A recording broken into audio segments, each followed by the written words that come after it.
Okay, so today I'm going to show you how to work the stitch of my Corwith Hat pattern. The pattern has a little cable thing here, and the way the instructions are written, you're actually not doing a traditional cable. You are going into the stitch several stitches over from the end of your needle and pulling a loop through. So I thought it would be a good idea to show everybody how to do that. So what I have here is a little bit of 2x2 ribbing, which is what the pattern calls for. And we're going to go ahead and work our stitch pattern into this little swatch. So I'm going to start off with the purl 2.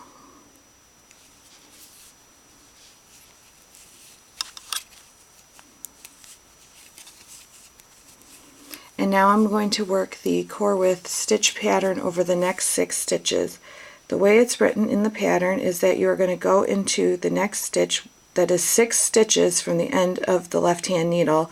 So if you look at my little swatch here, you can see that the 6th stitch from the end of the left needle is this knit stitch over here. So we're just going to skip all these other ones, go all the way over. We're going to stick our needle in as if to knit, pull a loop through like we're knitting, and pull it over and leave it on the needle. So you've kind of created this wrap thing. And then the pattern says that you're going to knit 1, purl 2, knit 2. So then we're going to knit 1, purl 2, knit 2. Then we're going to drop the next stitch off of the needle. Sounds scary, but really the stitch that we're dropping off the needle we've already taken care of. That's the stitch where we pulled the loop through, so when we drop it off it's already anchored by this stitch that's pulling over here. So you just simply drop it off the needle and then purl 2. So you continue this way all the way around the hat and get a little something like that. So I'll show you on the other side of my little swatch here. Again, you would, before you do the stitch, you would just start with a purl 2, and then we'd work the stitch over the next 6 stitches. Again, 6 stitches. The 6th stitch from the end of the needle is this knit one over here. So we're going to stick our needle over here as if to knit, pull a loop through like that, knit 1, purl 2,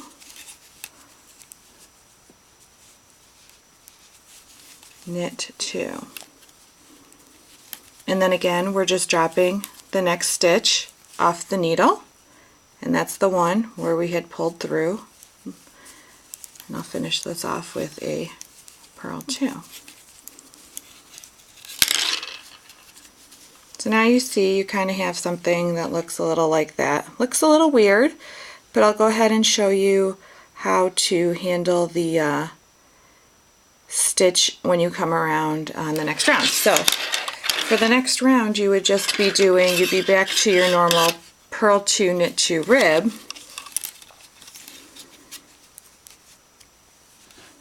So first 2 stitches, easy. We're just gonna purl 2,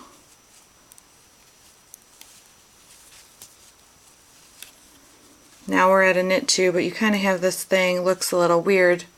Your first stitch of your knit 2 is going to be this loop that you had pulled through on the previous row. So I found that the easiest thing for me to do was to kind of just give it a little tug like this and kind of hold it in place, and then you're going to go into it as if to knit like you normally would. Knit 2. So you kind of got that, and then keep going down the row. Purl 2, knit 2, purl 2. So you kind of see where you're forming your little wrap cable-y guy thing. That's the official term. And then again, I'll show you on the other side of my little swatch.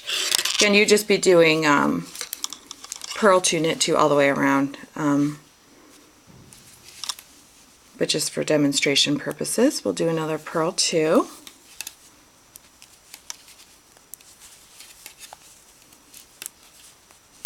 Now we're at a knit 2, so again, the first time we're going to go into this loopy guy. Kind of just pull it over a little bit and then go into it normal as if to knit. So you're just knitting it. Knit 2, purl 2, knit 2, oops, purl 2. So when you're done, what you're left with is your little cable-y guy there. And you might notice that over on the side where you pulled the loop through, you're getting a little bit of a little hole. The stitch looks a little stretched out, but once you move a few rows up, that pretty much goes away. You can see in my hat here, you really can't even tell. So after you work a few rows, everything kind of stretches out and starts to lay flat. So that is how you work the stitch of the Corwith Hat pattern.